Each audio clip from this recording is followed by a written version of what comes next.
They put out a public request for rebuilding a mold or a die for the B2 that they lost. The people who originally designed it, gone. They don't have like the drawings laying around, right? Like, it's insane. It's literally the whole like we forgot how to build it situation. If that's happening at that level, right? Just imagine what other things we probably forgot how to design or make. Aaron is the CEO and founder of Atomic Industries. They're doing something with AI in manufacturing, which is pretty sweet.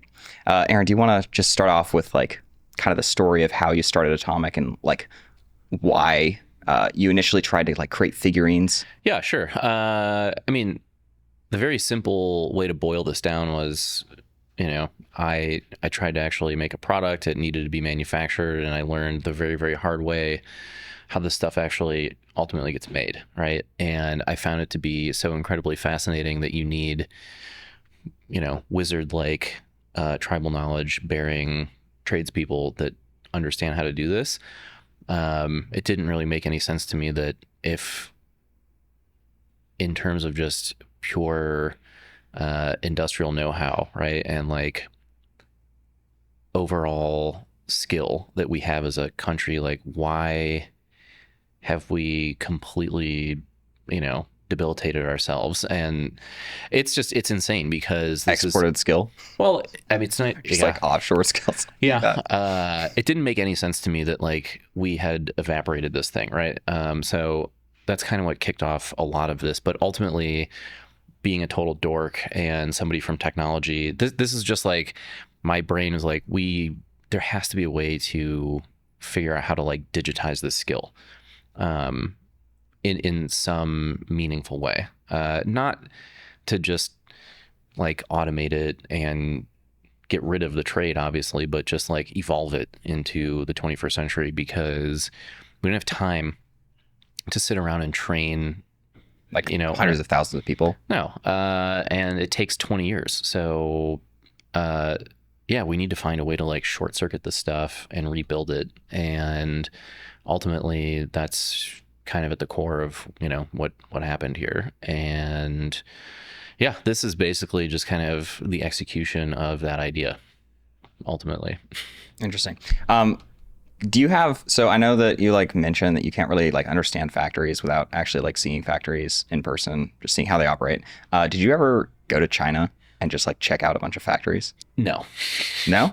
I've never stepped foot in a Chinese factory. Really? I've seen them and had video tours of them. So, and a lot of anecdotal, discussion, I guess, with people that have been in them. So, yeah, I mean, it's not really like, I don't think it's too hard to extrapolate, what goes on there versus anywhere else. But ultimately, yeah, it's not lost on me, like what actually happens in Chinese factories. So, yeah, it's fascinating stuff. I mean, I've heard, stories. I mean, like I sat down and talked with, Peter Thiel for, I don't know, like a couple hours during breakfast. And he told me about, a time that he went to Foxconn in China, and they like took him on tours of the factories there, and it just totally like blew his mind. It's just like that level. And then obviously a lot of other founders and people who have built products in China and like slept in factories trying to just get things like delivered on time. So I mean, it's super interesting stuff. I mean, like we keep track of what we can without actually being on the ground there. But, talking to other Chinese companies that do high-end manufacturing with like automation that's similar to this industry, you get enough data. I mean, I also don't really want to be completely depressed either, so I'm trying to hold off until I go. So. You don't want to see the nets? No. No. You don't have to necessarily like copy everything from their factories. Yeah. Yeah, it's our turn to start copying stuff. Right. Is it like a good way to think about the whole tribal knowledge problem, similar to like I don't know, India skipping multiple stages of like tech infrastructure and just hopping straight to like wireless phones and stuff like that? Sort of. I mean, the thing that's more important in my mind, at least, is that if as an industrial base you don't have the knowledge to do something, how are you going to fill that gap, right? So if you go back there, I mean, there are plenty of anecdotes of stuff like this that are honestly like super embarrassing, where with like the B-2 bomber, right? I think in 2019, maybe, they put out a public RFQ, and they being the Air Force, or maybe even just like the Pentagon. It was on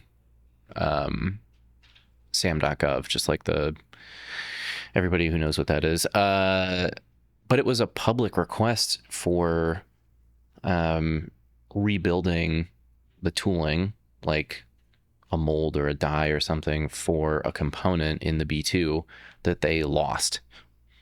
So what ended up happening was there's some heat exchanger or some component that they actually needed to reverse engineer, because the people who originally designed it gone or dead, and they don't have like the drawings laying around, right? Like, it's honestly, it's insane. So when you start leaking and like all this, the skill and the knowledge of these things like evaporate, that's what happens. Like, these are actual direct consequences of this stuff. It's right? literally the whole like we forgot how to build it situation. Yeah. It's, I mean, and it's that kind of stuff where like, you should never be in a position like that, right? How much does a B-2 bomber cost? It's $2 billion. Like, $2 billion. They unit. forgot how to make a part. Right. Yeah. So if that's happening at that level, right? I mean, just imagine what other things we probably forgot how to design or make. So it's, and I think a lot of people that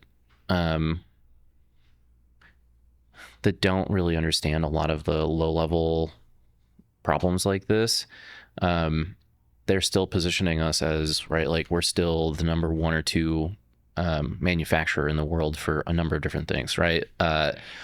Which is fine, and it's a good soundbite. But then when you get to practical matters, there are all of these like holes, right, that need to be filled in some way, shape, or form. And if it's not living in somebody's head, where is it living, right? Like, if you have the schematics and the drawings and blueprints for something like that, that doesn't mean that we still know how to actually make it, because the people that went through the process to design and build those things might have just aged out, or well, they definitely, they're not there anymore. But like, the actual experience and process of making the thing, like end to end, has disappeared. So there's kind of like a gestalt of, you can write stuff down on paper, but in practice, that's why these things are like trade skills, right? Because you train people through repeating or going through the same process like hundreds or thousands of times over decades. And you don't just like magically pass on the experiential side of that. So yeah, we can write down and record whatever we want, but like, it doesn't matter if it takes time for people to figure out how to make a pizza sort of thing. Yeah. I mean, if you don't actually do it in practice, then you forget, or you just don't have it. So in my brain, going back to your question, like the active pool of people that actually know how to do things is extraordinarily important to bolster, to grow, and to cultivate ultimately. Because knowing how to make whatever you want, whenever you want, is the most powerful thing we have, more than all the toys in our arsenal, right? Like, if you can actually outproduce somebody in something, it's just game over. Like, we know that this is how the world works. So this is how you win. Yeah. Wars and stuff. All power is derived from industrial power. Yeah. And that's all completely dependent on the people that know how to do that stuff. So there's just this like massive gap in America for the last like 20, 30 years ish, right? Well, it's been dwindling. Yeah. And evaporating. So yeah, you get to a point where even like today, what you're starting to see too in other trades, right, is like people trying to do basic stuff like getting contractors for your house, right? Like plumbers, electricians, general contractors. Like those people are making a killing right now because there's fewer and fewer of them, and that's a problem, right? Like it's an amazing time to be a tradesperson because we've gotten to the point where their labor is like at an ultra premium. Almost like parity with like software engineering kind of thing. You can make 500 grand as a contractor easily. I mean, like do enough job. Yeah, it's insane. I mean, especially if you're in somewhere like California, like it's not out of the realm of possibility to do that. So we're not quite at the, Zuck offers yet, but we're getting there with the plumbers. Yeah. Yeah. Yeah. So you're one of the, are you like the only founder of Reindustrialize, or are you like one of the co-founders? I mean, I'm just the guy that came up with the idea, right? Okay. And then, I've got other co-founders that helped pull it all together last year and this year. And then we have like an awesome team of, producers and organizers that work on all the everything. Yeah. Making it run. Yes. What was the like initial kind of idea behind it? So in building a company like Atomic, I've had the same conversation, 800 times, with people from all over the place, right? Like whether it's, the military, people in finance, tech, right? Like in manufacturing or industry, elected officials, right? They're all just super curious, about what the future of manufacturing actually looks like, So a lot of people ask the same question, which is like, what is reindustrialization? Who's building? Who's going to finance all of this? What does it even mean? Like, what future are we actually trying to build, and what does it look like? So, I've just had that conversation countless times, and I decided that it was time to like bring all these people to the same room and smash them together. You thought to yourself, holy shit, if we just get one person up in front of everyone, we can say it once to the 800 people all at once. Yeah. It's never that easy, but that's why it's cool. I mean, it's like, it is a really grassrootsy kind of thing, right? It just came together. It definitely struck a chord with a lot of people last year and this year as well.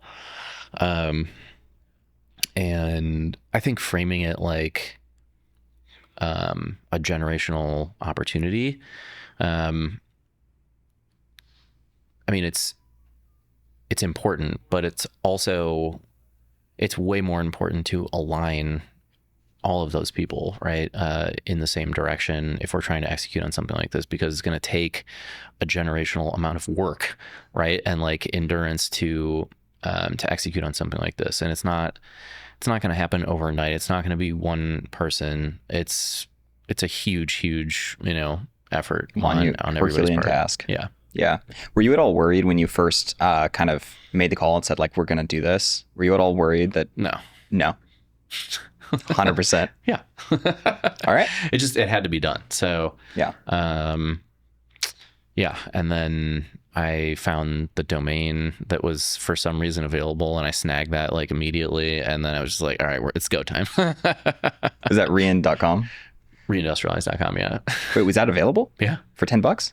I think it was like $5,000, but I was like, who cares? I mean, Crazy. Yeah. Okay. Amazing. If you get the domain, right? Right. Yeah. I own, come on, Jeff.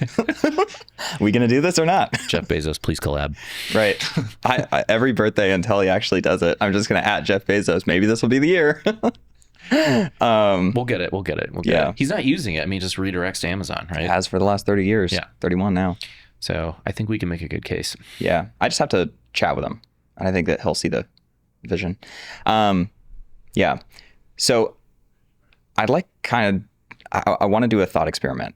Imagine you become dictator of America. How would you kind of make the vision that you have in your head reality faster?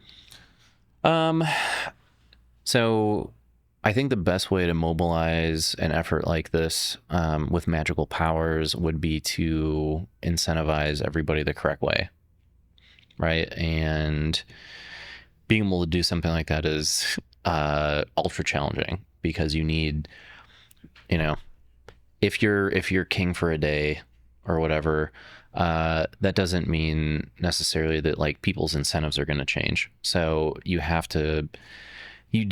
have to kind of maintain order there, right? So every level of that stack that I mentioned, like whether it's the military, elected officials, people in finance, investors, right? Like founders, people that actually do manufacturing every day. Um, there's a myriad of different things that you need to align to make all of that happen. So um, defense is always going to take a priority, right? You need to maintain sovereignty and protect yourself. So most of what happens on the defense industrial base side ultimately gets dictated by defense priorities and national security. So, right, drones are a great example of this. We see what's happening elsewhere in the world.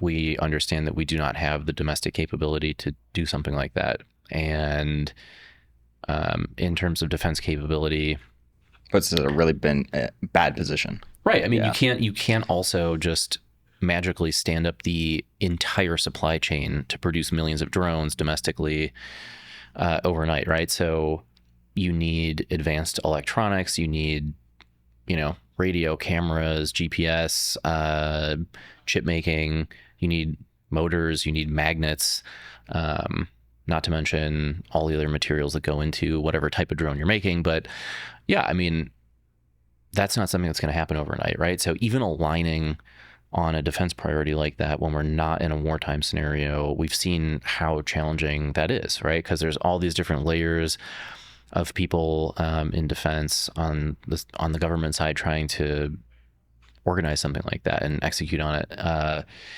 But outside of defense priorities, you have basically, commercial, and then you have basically, yeah, like capital incentives for investors, for governments, whether they're local or federal, right, with like tax policy. And then on the actual execution side, if it's a founder or a manufacturing company, it's not something that's super interesting to just, if you're like a huge manufacturer and you have billions of dollars of infrastructure in place already, you don't just like wave a magic wand and throw software at it, to become some kind of like sci-fi factory. Right? It's just, It's not how it works. No, it's not how it works. And it's absolutely impossible to do something like that. And even if you look at China, right? Only 4% of all of China's industrial base is actually highly modernized. And like 35% have adopted leading edge technology. And yeah, so when you even look at like China's industrial base and all the subsidization they've done, that's kind of like where they're at with being a modern industrial base, right? So I think that aligning all of these incentives is probably like where I would stack rank what I do first, because you'd want to kind of assess. All of this changes, by the way, if you're in a wartime situation, right? We just go back to Freedom's Forge. Well, that actually kind of becomes the whole dictator situation where someone's like able to pass stuff. Yeah, I mean, in that case, you have hundreds of government-owned factories, right, that are just like pumping out something. But I mean, we're not in that situation right now, and that's kind of like in my brain, that's kind of how I frame everything. But yeah, it would just be like I would try to prioritize aligning incentives, basically, right? And you could even argue that, yeah, I mean, it just depends on what you really define as short amount of time, because ultimately the whole effort of reindustrialization is going to take probably 10 or 20 years. So I don't think anybody disagrees with that, but there's no shot that you can do something like this in 2-3 years or something like that, unless it's war or But even then, you don't have the knowledge. Like, people aren't there. right, The brains aren't there. Yeah. Yeah, you would need such a massive training program, like an accelerated training program, and a lot of that kind of skill and execution on the shop floor would have to be augmented by, technology or our allies that actually know how to do that stuff. You'd have to, I mean, like TSMC, right? Great example of having to actually bring the engineers that know how to build those plants and ultimately, get their yields to the proper levels. They had to import those people, like we didn't have them, so it's like that with many, many industrial processes. So I know that like the whole financing side of building manufacturing companies it's not as simple as, software, where it's like kind of proven out, where you just raise a bunch of venture capital and spend all that money on sales and marketing kind of stuff. Do you think that we kind of need to realign the incentives or the way that manufacturing startups are financed? I think a lot of people would probably say yes to that, but I think those people also have no idea how manufacturing businesses, are built or how quickly they can scale. So there's a lot of really interesting kind of information about how you would apply successful software growth metrics to a manufacturing operation, right? And there's two problems with this. One is that we haven't really seen software-oriented or software-defined manufacturing companies that have been built or built at scale yet. They're being started now, but they're not there yet. Right. I mean, you can do the reverse of that, right? Which is kind of like what, I don't know, Palantir and a bunch of other companies do. They basically, they try to take a factory and just throw software at it. So you can definitely have like efficiency gains there, right? But if you're not architecting the entire operation from first principles with software at the core, right? Like I think this is another really interesting, probably comp for what Elon has done with Tesla and SpaceX, and probably will with, Optimus, and we've saw it with Starlink, right? All of those production lines are software oriented. They're like, their entire process is kind of software oriented. So they're good. They're interesting kind of like markers, right, for what stuff like this could look like.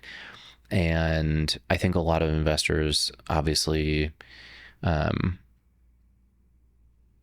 they highly respect Elon, and like, he's obviously an amazing entrepreneur, but at the end of the day, he's not going to be the only person that can do this stuff, right? So we're at a moment in time, I think, where re-architecting and rebuilding industrial businesses with like software at their core is going to require a ton of money up front, right? Because you need the actual vertical integration piece. You need to actually show that the software produces, right, something that is like more scalable than the legacy version of itself. And those don't have to have like 90% software margins, right? Which also, no software company at scale has 90% margins either, right? Like that's a complete farce. So typically they have like, I don't know, 20% operating margins. It's, yeah, or less. I mean, it's just, yeah. So I think a lot of that, ultimately needs to be dispelled or proven, unfortunately, and like there's only a handful of companies like us, right, that are trying to actually trailblaze and show people this is a real thing. So you have a lot of like gap knowledge there, right? Where I think a lot of investors are super interested in it, but there's also, there aren't a lot of good stories that have been, proven yet. And a lot of stuff that has happened in manufacturing or hardware, even over the last 20 years, right, have been, not really super successful attempts at, changing a manufacturing process so that it can be more scalable. Yeah. So I think basically where we're at right now is technology is evolving at a rapid enough pace where it's pretty clear that you can transform old legacy industrial businesses. It's just more of a question of, can you convince somebody to actually fork over, the investment dollars for that?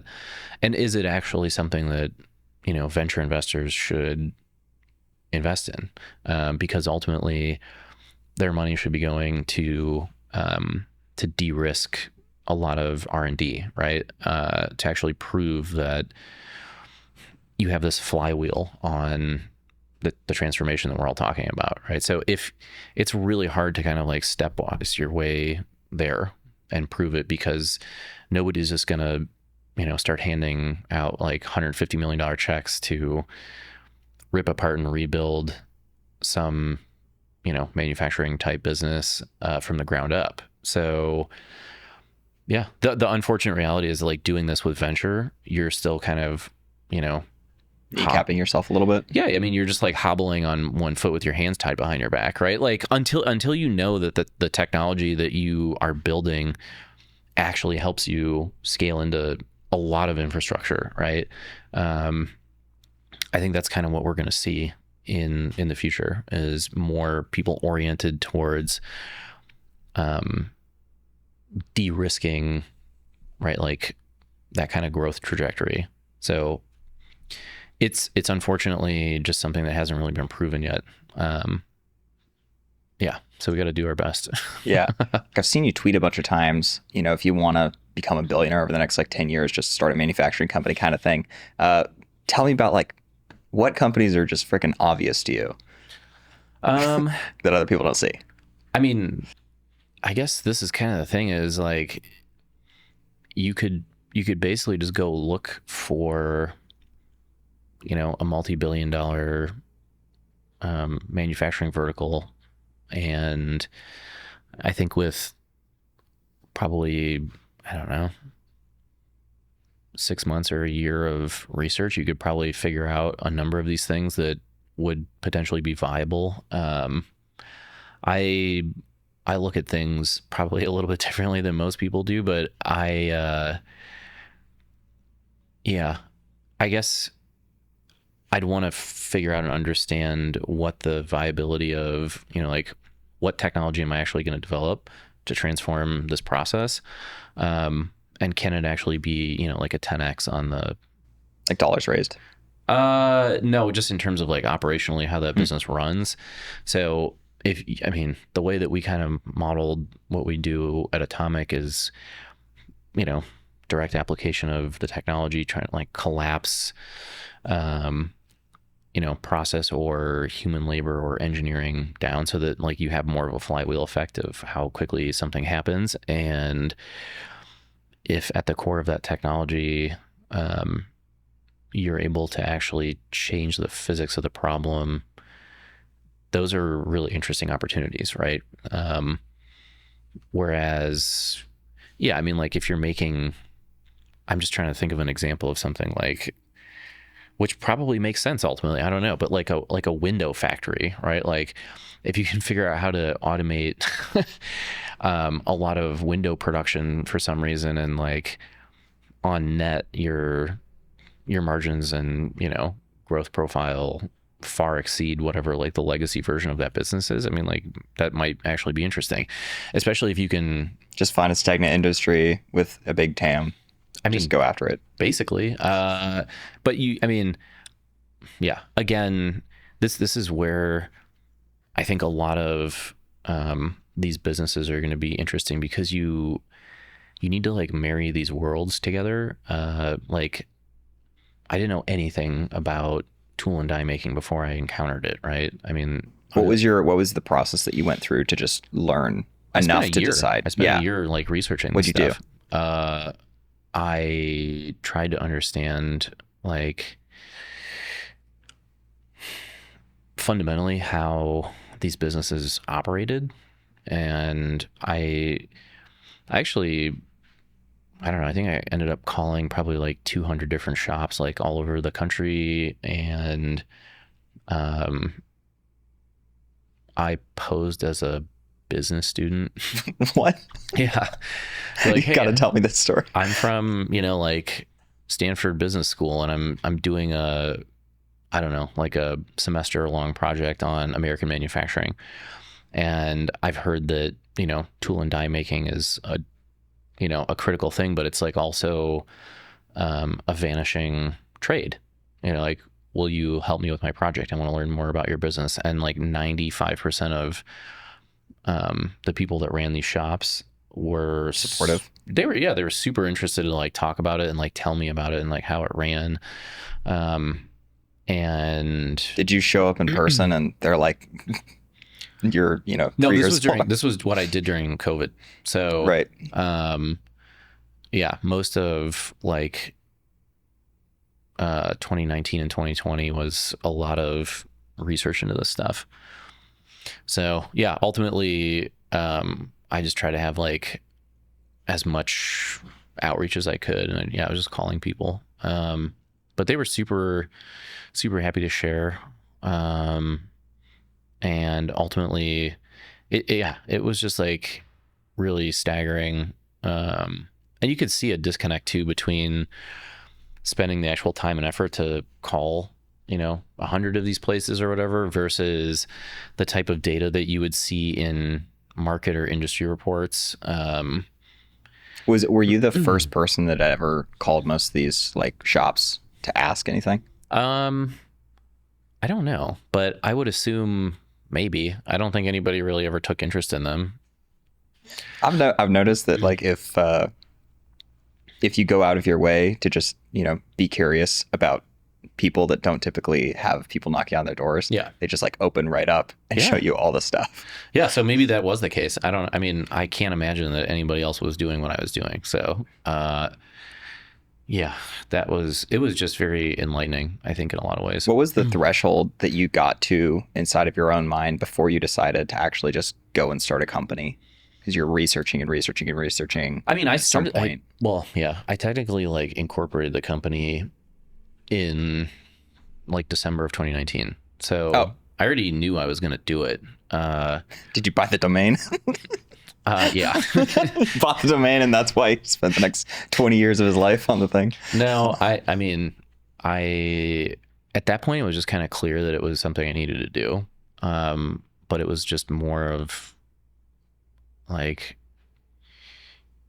yeah, the actual execution of it. So, most of that year I ended up, the crazy thing too was just watching COVID unfold, right? And the thesis I had, which I think probably a lot of other people did too, but just that the global supply chain was in a really untenable state, and then supply chain became a household term, right? When you couldn't get toilet paper, basically. So I thought it was pretty interesting because even before COVID too, it was just like, 2008 and beyond, I think people were a little bit more tepid about what was going on in global supply chains. So I think COVID was just kind of the tipping point, ultimately. Interesting. Is there any, like, when you're thinking through your head, what steps you're going to take to kind of like grow the business, what is the biggest like constraint where if, just roadblock, or if you could solve it, you could grow like 3 times faster or whatever? Probably engineering and capital. Is it still like a capital problem? Yeah. Fascinating. Mm-hmm. Okay. Yeah, I mean, you don't want to like load up and go insane building some kind of crazy infrastructure without the technology that you can actually grow into that efficiently with, right? So you could very easily, well, not very easily, but you could just raise 500 million, right. Just spend the 5. Yeah. Where is SoftBank? Where is Masa? Yeah, you could in theory go the more like PE route once you have something kind of shiny, The problem with that though is like the one thing that I do kind of think is a little bit of an issue with not taking venture capital is that if you have stakeholders and like financiers that are aligned with very different outcomes than, you know, building some massive company, building the next Tesla, SpaceX, whatever, you are less likely to actually get that result. You know, like most PE companies are not changing the world. No, they're not. But also when you see, I mean, like when you see, you know, Anduril or SpaceX or something, you know, like private companies raising these enormous rounds, that's not venture capital either. So a lot of that crossover and growth capital only expects, you know, like a 2 to 4x on their money. So they're raising from this, or like they're raising from the same funds or the same people that are doing the earlier stage checks, right? I would bet money that most people don't know who led, you know, like Anduril Series E or something like that, right? So those are like crossover funds that nobody knows about that have hundreds of billions of dollars of AUM. So it's interesting. But yeah, ultimately you need to get the venture people in to start the flywheel and help you build the technology, right? That gets passed off to these crossover funds. And I think you can do it as long as the timelines all kind of line up, right? So, and even then, this is, I think, where a lot of people would disagree with me, right? And they say, yeah, SpaceX, Anduril are these like one-of-a-kind generational companies, right? Ultimately, I don't actually think, I mean, yes, they are, and their founders are incredible, but I think that we're going to see more of that story unfold where venture catalyzes, right? Like an enormous company that has industrial or manufacturing roots to it. And if you execute on this playbook the right way, you can then, you know, hand it downstream to crossover and bigger funds, potentially, you know, IPO or something, where on a time scale for venture LPs, they're going to be happy no matter what if you're at that kind of stage where they can just sell secondaries to get returns, or they can just hold, right? Because there are a lot of venture funds that love touting that they're SpaceX investors, right? But then when you actually look at the equation for venture, 20 years is, you know, 22 years is a very long time. Like eight years into SpaceX, they were going bankrupt. Right. So you can't simultaneously talk out of both sides of your head, right? Saying that like this is a great venture investment, and then on the other side, you're like, actually, I don't want to give you any money because there's no way you can like grow and scale in that time period. Like what? So a lot of it makes absolutely no sense. And my response to those types of investors would be like, you know, maybe you should actually just start investing in more of these companies because you're going to have more of those outcomes, right? Like having SpaceX sized outcomes will become the norm, not or at least like a regular thing. It should be more regular. It should not be this like gate kept thing that just because they don't have like, you know, they don't have the warm and fuzzy about you. Like a lot of that stuff will change, I think, in the future. Yeah, I'd agree on that. Simply because like people are hugely impressionable. And so if you give them an example of things that have worked and like, how did it happen? Yeah. They'll replicate the playbook. Well, that's kind of the thing is like, I can run my mouth all day long and be like, I can build an Elon outcome, right? And they're gonna be like, bullshit, you're not Elon. And be like, okay, well, you gotta let me try at least. I mean, ultimately, if I have to, you know, claw my way to an outcome like that, I'm going to figure out how to do it. It's just, I want to make it a more regular occurrence, basically, instead of the kind of more mediocre returns, right, that a lot of venture experiences. So even when you look at like a lot of bigger tier one funds, and when their like LP materials get leaked, and you see kind of like their different vintages of their funds, right? And like where they're concentrating capital, it's like 5 companies in these $1 billion funds. And it's just kind of sad. ultimately, that you have to concentrate that much money into so few companies to get a great return. And I think this is ultimately why venture gets like a lot of people ultimately give it a bad rap, because there's a lot of favoritism, there's a lot of nepotism, there's a lot of risk aversion just to concentrate money into these bets so that like those LP reports actually look good and the LPs are happy. And then, you go back and like talk to some of the LPs from these like huge institutional funds or whatever it is, right? And they're like, yeah, we just got another email saying that, like these guys just like dumped another $800 million into Databricks or something. You're just like, that is the most boring thing I've ever heard in my life. Invested another 400 million into Stripe at a 100 billion valuation. Yeah, it's just like pissing money away.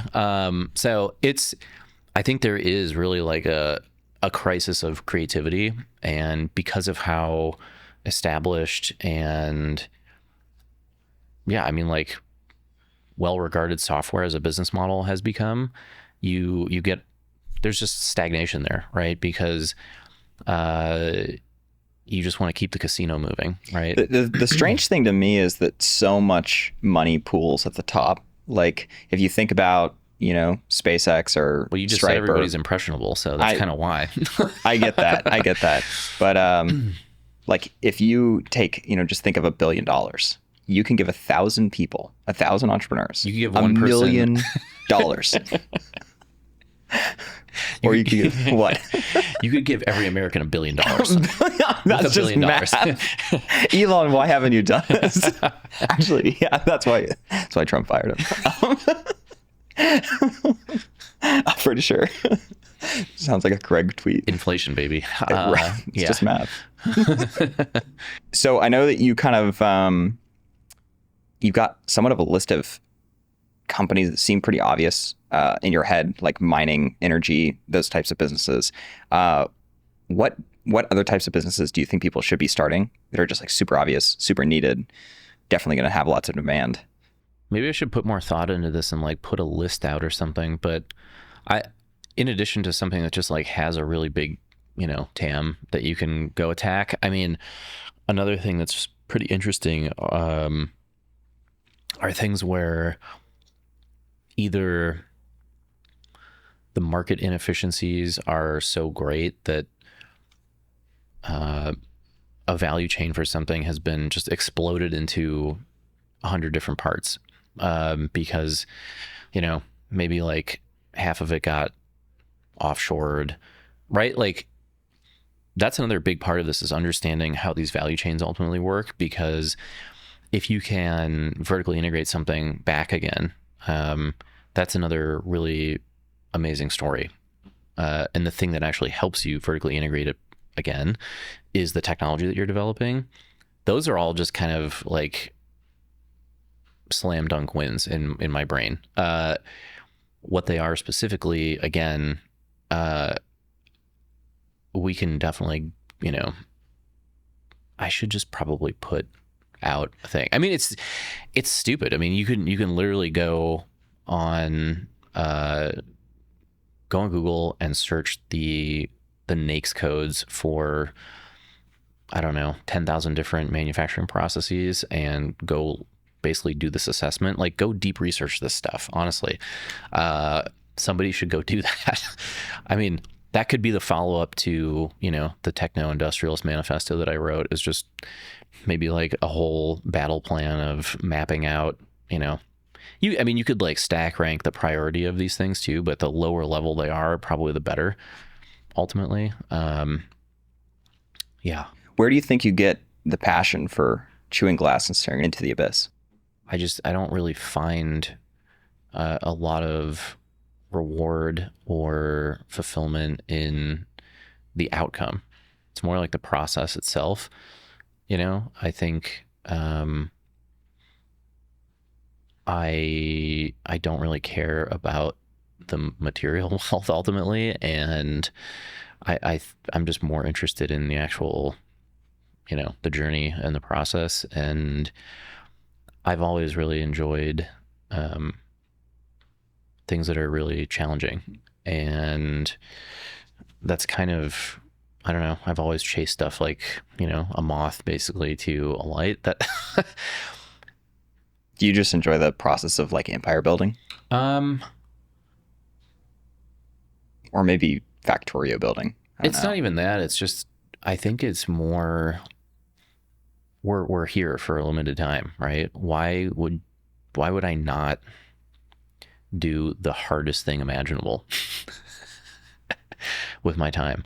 And I do think that having a more self-centered, kind of approach to thinking about that kind of stuff is important for people to reflect on. But ultimately, if you're doing this for humanity, uh, I think that you really have to ask yourself, what version of the future do you want to build? And I don't think a lot of people can answer that question. Um, so, in a lot of ways, I feel like you can run your mouth all day long about abundance, and nobody actually has a clear vision or path to like execute on connecting those ideas together. So Is it the whole thing where people are talking about like moving up the Kardashev scale, and then but like Elon is the only guy that's seriously doing it? it kind of seems that way sometimes, I mean, everybody's working in their own lane on their own thing. Um, but again, I guess that's kind of, I would love to see more people feel like they could work on Elon's highest problems, basically, right? But you can't just, he earned that right over 30 years basically. That's one thing that I find. This is also a big reason behind the podcast is like if you think of Elon today, he's kind of like this godlike character that's just this unattainable person that you're no way that you're anywhere close to him, right? But then you think like back in 1996 or 1995 when he's like walking into the Netscape office, like sits in a suit in the lobby for 6 hours, Yeah. and he like is too afraid to just go up to the like desk attendant or whatever and ask for a job, and then he just walks out and leaves. Yeah. That's Elon Musk. That's the guy that became this person that runs 14 companies, and Right. they're all worth $1 trillion. Like, Yeah.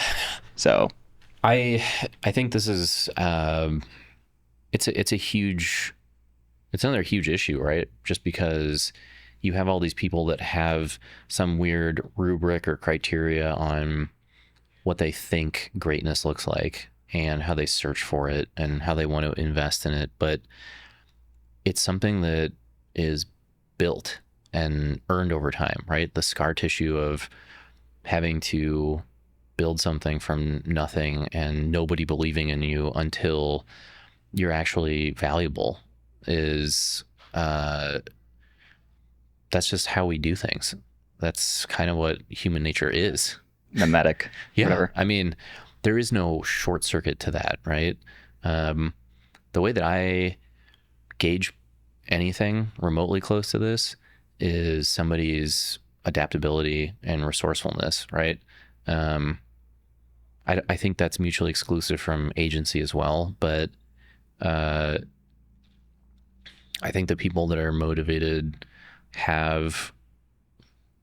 they have a quest, right? Like there's a mission, but they can also execute on making anything happen in some way, shape, or form because of their resourcefulness, right? And those are the people that hack systems. They're the people that build whatever they want ultimately. And it's a very Darwinian kind of system that we have, right? Because it's very rare that somebody just like hands you all the resources that you need before you're a proven quantity. So yeah, I mean, part of it is just having this great filter, but I think a lot of it is unnecessary and counterintuitive to the process, right? Like trying to figure out what made somebody great or why they're great. Like, who cares? Like, you're either going to build shit and get your way there or you're not. And the people that have the endurance to do that ultimately, right? Like that's what relentlessness is. You never stop. And you can be totally psychotic and a total moron about what you're trying to build. Who cares? Ultimately, I mean, like if you if you do execute on it, then people will revere you. The worst thing that happens is you build a massive trash collecting company and Sure. you just Great. own the entire trash collecting market. Yeah. Worth a few $1 billion. Yeah. Might be an idiot, but you still own it. Yeah. So I think this is why, you know, when you look at kind of like the distribution of success and wealth in the world, most of it is dumb. um, so, yeah. The strangest thing to me is when people they see people who are extremely good. Like if you take Elon Musk or Jeff Bezos, they're extremely good at building things and allocating resources, which is why they have lots of resources. And like if you look at the government, it's the exact opposite, where these people are like elected by the wisdom or the foolishness of the crowds into a position where they just allocate ridiculous amounts of resources, and they've never done that in their entire lives up to the point. Yeah. Like they're all poor, relatively. They didn't earn the right to get there, kind of thing, through the same process. Yeah, I mean, Elon and Jeff Bezos are good at that because they learned how to be good at it over time. They didn't start like that, but part of their skill, or I don't know if you want to call it innate ability to adapt and be resourceful, is that instinct of like how to allocate something efficiently. And I think Elon talks about this, but if you imagine every person in your organization with like a vector that points in some different direction, like it's Want them like aligned towards the mission, kind of it's thing. his job, right? Like, yeah, to align them all. And I think you can think about it that way. You can think about it like, you know, in Jeff Bezos's case, like a million limbed, you know, octopus or something, where like he's the head brain. And I mean, honestly, everybody's just kind of executing on your will ultimately. I mean, he's not the CEO anymore, but like no matter how many people in your organization are, you still have to align them because they're all tentacles basically, right? So yeah, I mean, in the government, nobody gives you, there's no alignment there, right? You're there to serve the government, and that's just like this amorphous blob, which is why you have these weird political fights where it's just like a new administration comes in, you get rid of all of the dissidents basically that don't align with you. I mean, it's insane, but if you want something to happen efficiently, you can't. Semi-efficiently. Yeah, I mean, otherwise you have a whole system of, you know, unaligned vectors basically. They're going to work against you, or just completely slow you down. So yeah, unfortunately, that's just how it works when you're in a democracy. Unfortunately. All right. Let's end on what's the most painful thing you experienced in the past year? This is more of an accepted pain at this point for me, but my dog, who I have to kind of like lug around like a child, where I had to get him like some crazy surgery, and I don't have anybody who can take care of him, and I can't like board him or anything, so I have to pretty much like drag him around with me everywhere. And it's brutal because it kind of takes away from my ability to, you know, be anywhere I need to be at any given time. I just like I have travel to like, easily, and yeah, I have to pre-plan everything with that in consideration, and I tried to get this surgery for him to like fix all of it so that I could actually like leave him with people, you know, and like potentially board him or whatever. And then he got the surgery and it failed. So the universe is conspiring to help you win.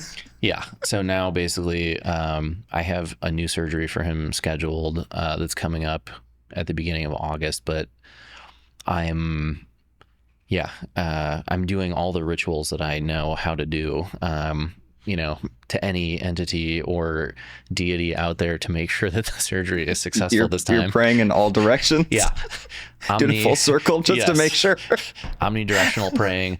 I need to make sure that happens. So otherwise, what you need is a Neuralink.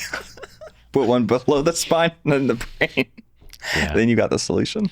Yeah. Would be really great if, it goes well this time around. So, yeah.